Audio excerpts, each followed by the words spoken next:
Hello everyone, I'm Dr. Sushruth, Managing Partner, Mediclins LLP. We take care of hospital planning, designing and commissioning. We set up entire turnkey projects for hospitals, and we set up state-of-art operation theatres and ICUs, CSSDs, central sterile supply units, and IVF labs, IVF OTs, transplant units. These are all the specialty. So today let us understand how many regulatory requirements govern the hospitals, how many licenses are required for the hospitals. They are state specific, certain licenses are common across the states and certain licenses are state specific. They have adapted as per the requirements, and also the bylaws differ as per the town planning authority and municipal requirements. So let us understand how many licenses pan India they require for healthcare industry or a hospital per se.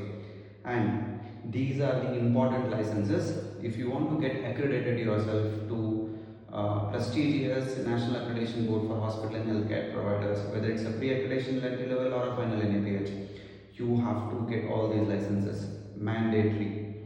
So choose building wisely, choose everything wisely. Let us understand how many licenses are there, and we will go in detail about these licenses, each and every licenses one by one, but let us gather all the licenses at one board and let us understand how many licenses are there. Hospital is governed by these are the licenses.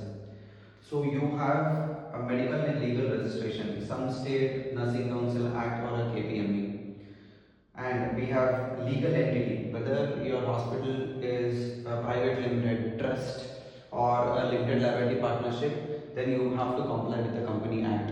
So again you have to have all the licenses available with you. And you have health trade licenses which is given by municipality, which is also important licenses, health trade license by municipality.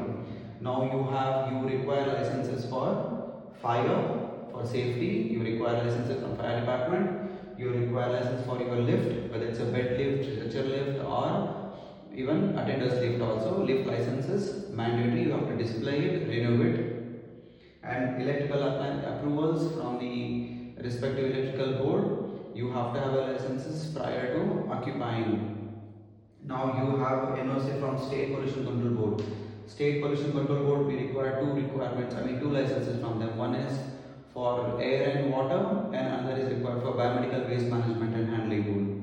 Now these are the licenses. And biomedical waste, as I have mentioned. Pharmacy licenses you require for retail as well as you require for wholesale placements also. You require pharmacy licenses. You require PCPNDT Act. This is the act which will prevent, it can help us to avoid a prenatal diagnostic act. I mean, this avoids us for prenatal diagnosis and as well as preconceptual diagnosis. So PCPNDT Act, this is also again a license is required. AERB, Atomic Energy Regulatory Board, AERB for all devices, all equipments where X-ray emits, you require AERB licenses. You have to get the prior intimation, you have to get prior intimation also, you have to get approval for the layouts also, and you have to give proper installation reports, commissioning reports, QA, QC, lot of requirements are there as far as AERB is concerned. Your CT scan, your X-ray, your cath lab, everything, PET CT, everything falls under the same category because they X-ray, all emits the X-ray. Now blood bank, which is very important, they monitor you very stringently. Blood bank licenses are very important, whether it is component, whole blood, everything require licenses. Even for the storage of whole blood also you require proper licenses. Components definitely you require. Now you have MTP. If you are performing pregnancy terminations, then definitely you require MTP licenses. Then you have, as I mentioned, medical and nursing council registration. So all the doctors, you should have a registration certificate of all the doctors with the credentials, medical as well as nursing council. And you have ambulance, all the ambulance, whether it's a patient transport vehicle or ICU on wheels, anything you name it in the umbrella of ambulances, you require licenses from the RTO. And Clinical Establishment Act, again we will go in depth about these acts. And you require building CC, which is very important. Getting a building CC is a prior, and along with building CC, only when, see, this is like a trio. Once you have a proper building say design, then only you're going to get building CC, and based upon that your fire CC will come in play. Together again your electrical permission will come in play. So all together they work hand in hand. They make you roam around different departments because they want to be assured of your building. Your electrical inspector will ask you for the CC, and your fire department will ask you for the CC. Your CC guy will ask you for the fire. So these are all like a kind of circle that happen. So that's why I'm telling you, whenever you design a hospital, first and foremost thing is don't do any jugado activities. If you do that, then what will happen? You end up stuck at the commissioning stage. So do not do that. You have to have a proper licenses. Construct a building. There are violations. There are deviations permissible. But if you go beyond that, then your building will not get the CC. So there is something called consent for establishment. Whenever you do, don't start construction immediately. You get the consent for establishment. That's very important. Even get the permission and observation report from the fire department as well as building CC, and even electrical inspector also. Whenever you are taking a permission, they will definitely understand what's the, but to give them a proper load at the initial stage is not required. Consent for pollution control board, consent for fire, consent from the corporations definitely needed, because they are going to do the inspection based on these guidelines given at the later stage before issuing the licenses. Now, one more very important licenses we have is not all hospital will have a liquid medical gas. You know those bigger cylinders, not jumbo oxygen cylinders. They are cryo liquid oxygens. And those are the cylinders which are not combustible, but they will aid in explosions, and at the same time they are like a pressurized chambers.